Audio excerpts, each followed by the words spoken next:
it was always a mystery why all of crypto would go up and down together.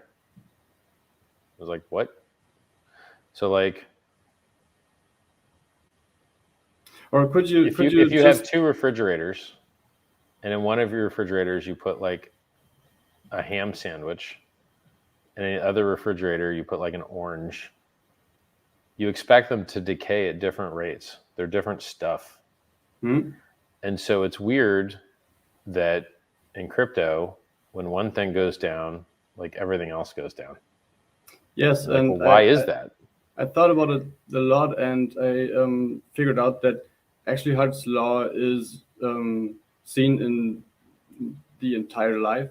Like I've figured out a system how I can view my mental state throughout the day, and by that I can keep track of, oh, the last few hours I felt real bad, so my price went down, or my chart went down. I should maybe get a break or do something else. And on the other side, I can see when it went up. I'd like to show you for a second if you still have the capability.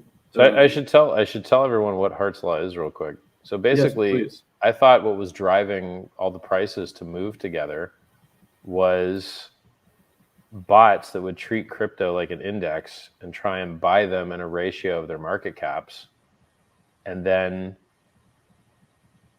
they would buy and sell the sector as a giant unit, and then that would kind of move prices all at once. And it was like, all right, so maybe that's why it's doing it. And then when Uniswap came out, I noticed that if your coin trades versus Ethereum, and Ethereum goes up in price, now your coin's worth more because they're interchangeable. But if Ethereum goes down versus the dollar, then your thing goes down versus the dollar because your liquidity was in Ethereum. And now, basically, what I discovered was, and no one else discovered this, my invention. The reason Hart's law is that prices move together because they're bonded by the liquidity in their trading pairs. Because if two things are interchangeable, which is what a trading pair means, then if the price of one thing goes up, the price of both things go up because they're interchangeable. And that only breaks if you exhaust the trading pair of its liquidity. And now they're no longer interchangeable. Oh, so there needs to be a minimum amount of liquidity for Hart's law. As soon as the liquidity is exhausted, they're no longer bonded. What do you mean by exhausted? So if I say, if I'm an underwear gnome from the South Park lore, and I say I'm buying underpants for $100 a pair, and I'll buy 100 pairs. Now, instantly, the value of underwear is $100. Period. Because you can trade your underwear for $100 at the underwear gnome booth. Mm-hmm. And then, as soon as so let's say the maximum offer is like 100 pairs at $100. As soon as 100 people turn in their underwear for $100 each, now the value of underwear is back to whatever it normally was. Could be zero. Unless you're in Japan and you're a girl, then it's probably much higher.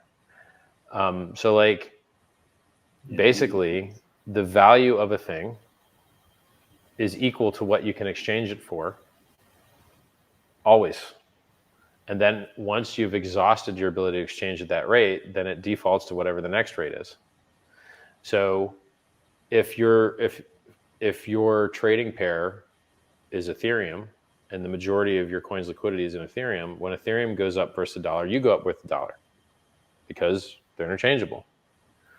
And then if your majority of your trading pair is dollars, then when the dollar goes up versus other currencies, you go up versus other currencies. When the dollar goes down versus other currencies, you go down versus other currencies.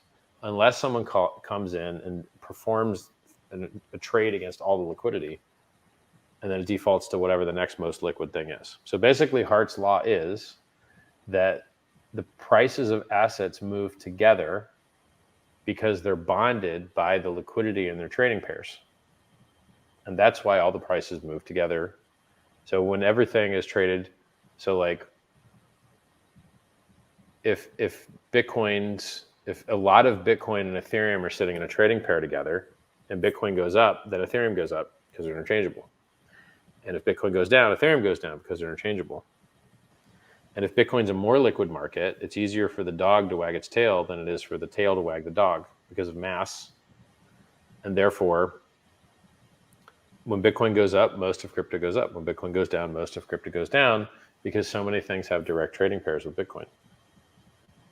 And if more things have direct trading pairs with USDC or with other stable coins or with the dollar itself, then it reduces the unity at which prices move up and down versus the dollar based on whether Bitcoin goes up or down. Right? Yeah, but I feel like that, thank you. That's not only for currencies, but also for people. Because if I am in a good mood, then the good mood can also go to other people depending on how much. Well, we don't have liquidity, but maybe friendship. I don't know. Maybe it's not measurable. Your liquidity is the amount that they're able to detect your state. Yes. Oh, yes. Interesting.